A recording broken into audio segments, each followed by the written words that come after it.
हे सत्याच्या मोर्चातल्या असत्यासारखं नसून हे व्यावहारिक आणि उघड डोळ्याने दिसणारं सत्य आम्ही मांडतो आहोत. आणि त्यामुळे सुरुवातीलाच या भूमिका मला स्पष्ट करायची आहे की यामध्ये मतदारांमध्ये आम्ही भेद करू इच्छित नाही, पण जे करतायत त्यांना उघडं करू पाहतो. आम्ही कुठल्याही पद्धतीने त्यातला अन्य अर्थ काढावा अशी भूमिका आमची नाही. जे स्पष्ट सरळ दिसतंय ते लोकांसमोर मांडलं पाहिजे ही भूमिका घेऊन आम्ही ते मत मांडतो, आमची भूमिका मांडतो. गेल्या काही दिवसांपासून जे उद्योग आम्ही पाहतो आहोत, महाराष्ट्राच्या विशेषतः विधानसभांच्या निवडणुकीच्या निकालानंतर लागलेला झटका, जोर का झटका धीरे से लगा, या पद्धतीने जो झटका लागला त्यानंतर दिल्लीतल्या पप्पूपासून गल्लीतल्या पप्पूपर्यंत सगळेजण जी भूमिका मांडतायत त्याला बेनकाब करण्याचा आमचा हा सरळ भूमिका आम्ही त्या ठिकाणी मागतो. कारण नकाब घातलेल्यांनाच बेनकाब करावं लागेल हे आम्हाला स्पष्ट करायचे की निवडणूक आयोगाच्या वतीने आम्ही उत्तर देणार नाही, देत नाही आहोत, हा विषय नाही.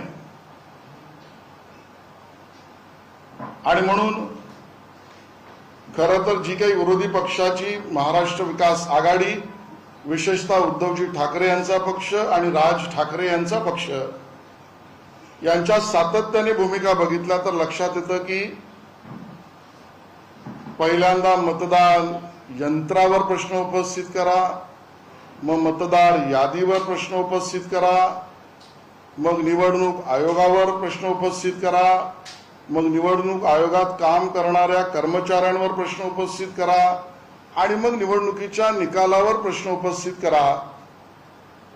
एक ठरवून अशा पद्धतीचं नियोजित फेक नरेटिव्हची बांधणी आहे.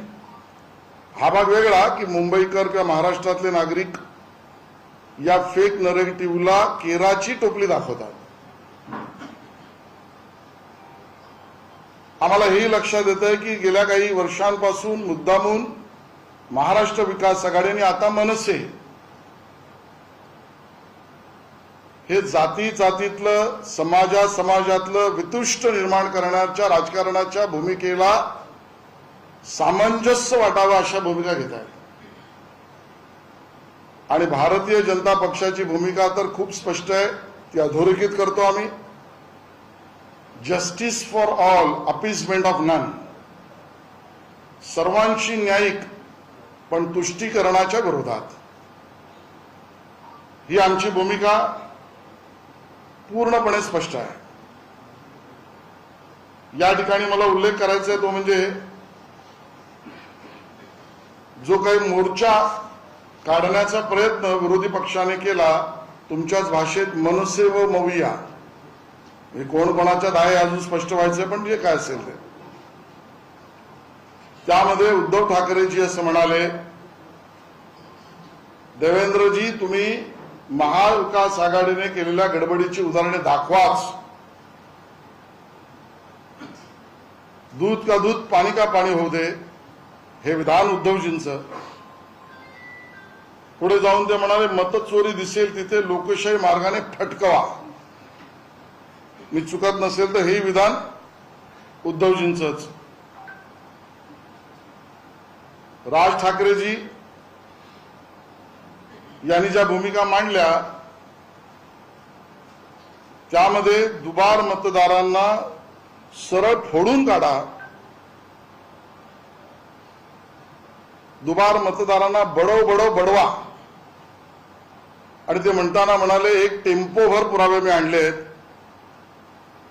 आणि या सगळ्यामध्ये भाषण करताना ते काय बोलले, कारण आजकाल इव्हेंटचा जमाना आहे, तुम्हालाही लाव रे तो व्हिडिओ आवडतो, म्हणून मी माझ्या सहकार्याला म्हणणार आहे की नेमकं राज ठाकरे बोलले काय आणि कोणाबद्दल बोलले आणि कुठल्या मतदारांबद्दल बोलले हे आपण ऐका, मग पुढची भूमिका आम्ही मांडतो.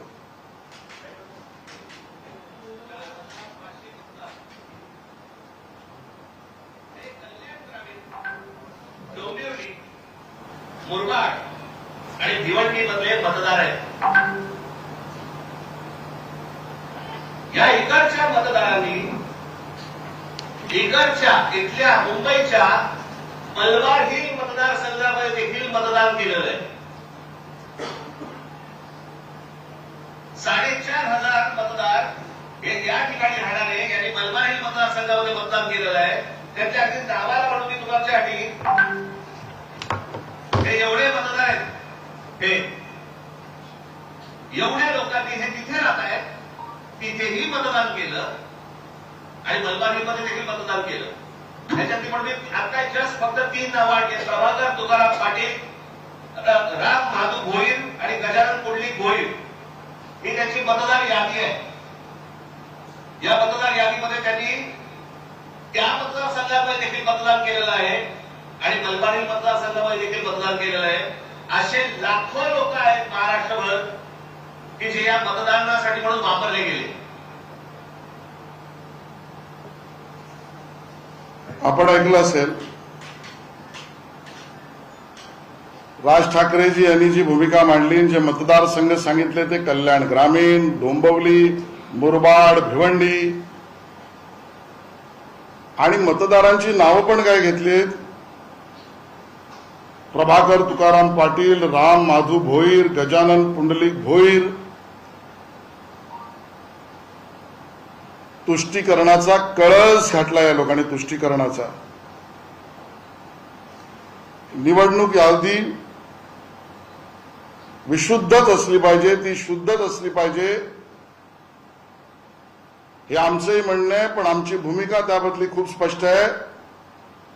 राज ठाकरेजी, दुबार मतदार केवळ तुम्हाला मराठी माणूसच दिसतोय.